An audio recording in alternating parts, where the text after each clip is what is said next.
Olá, sejam muito bem-vindos. Hoje, a gente vai mergulhar num dos conceitos, para mim, mais incríveis das Escrituras, o tabernáculo. Só que a gente vai olhar para ele de um jeito um pouco diferente. Não como uma peça de museu, sabe? Mas sim como um verdadeiro mapa profético. Um projeto de Deus que começa lá atrás, com uma tenda no meio do deserto, e vai até a eternidade. E essa é a grande pergunta que vai nos guiar. Como é que pode uma estrutura de milhares de anos, feita com peles de animais, madeira, coisas simples, guardar as chaves para a gente entender o Messias, a Igreja e até a cidade celestial? Parece um quebra-cabeça e tanto, né? Mas é exatamente isso que a gente vai começar a montar agora. Então, para começar, a gente precisa entender o seguinte: o tabernáculo original, aquela tenda do encontro, era muito mais que um lugar de adoração.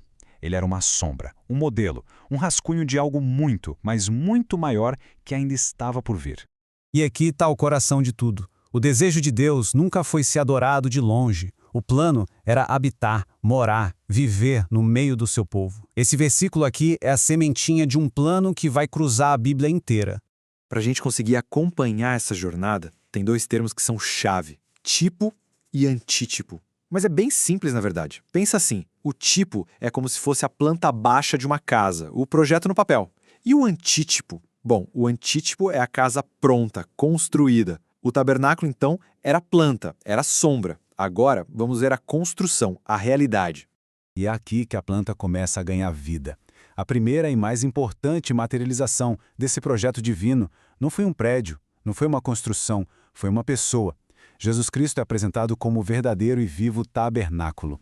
E mais fascinante é ver como cada detalhezinho do tabernáculo se torna um retrato profético de Jesus.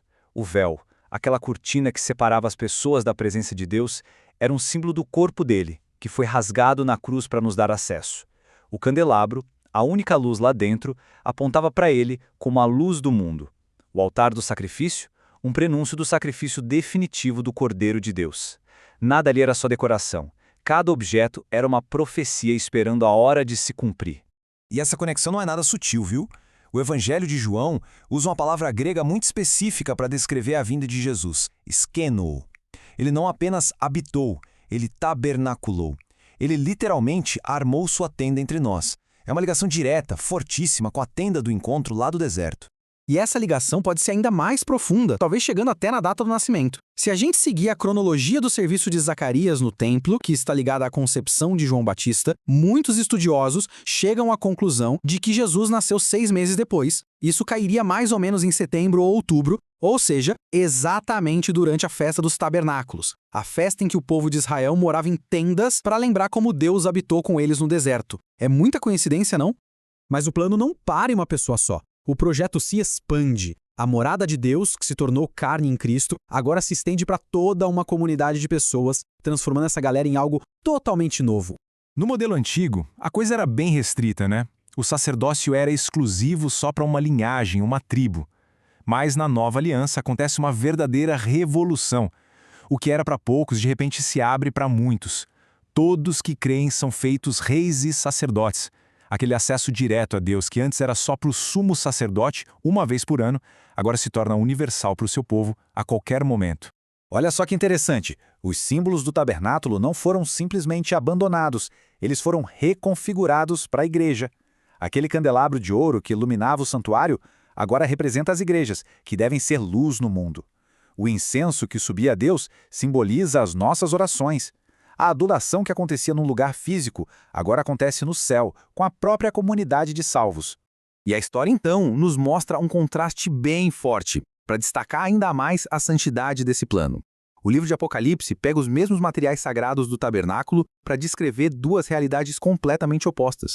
Dá uma olhada nessa tabela. São os mesmos materiais: púrpura, escarlate, ouro, pedras preciosas, que foram usados para a santidade e para a adoração a Deus no tabernáculo. Só que agora eles aparecem na figura da prostituta do Apocalipse para simbolizar luxo, ostentação e, o pior de tudo, o comércio de almas. A grande diferença é essa, no fim das contas. O tabernáculo usa materiais preciosos para a glória de Deus. Já a Babilônia simbólica usa esses mesmos materiais para o comércio e para sua própria glória. É o contraste máximo entre o sagrado e o profano. E com isso bem claro, a gente chega no ato final da história. O clímax daquele plano que começou com uma tenda simples no deserto. Qual é, afinal, o ponto final do desejo de Deus de morar com a gente? A progressão é linda e muito clara. Começa com a tenda física, depois passa a ser uma pessoa, Jesus. Da pessoa se expande para uma comunidade, a igreja, e da comunidade culmina numa cidade eterna, a Nova Jerusalém. O plano sempre foi chegar cada vez mais perto, até essa união ser perfeita.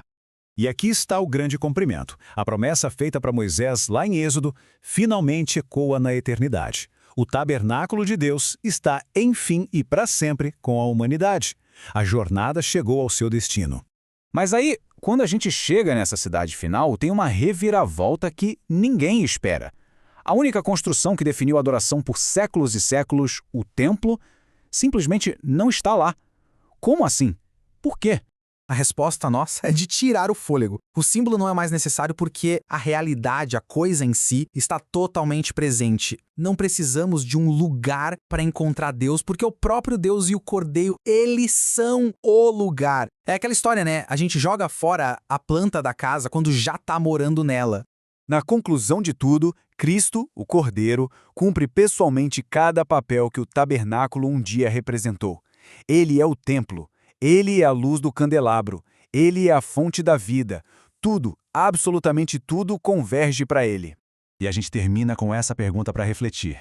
Se toda essa história fantástica, da tenda até a cidade, aponta para um Deus que não quer morar em prédios, mas sim dentro das pessoas, como é que isso muda a forma como a gente enxerga a nossa própria fé e o nosso propósito aqui e agora?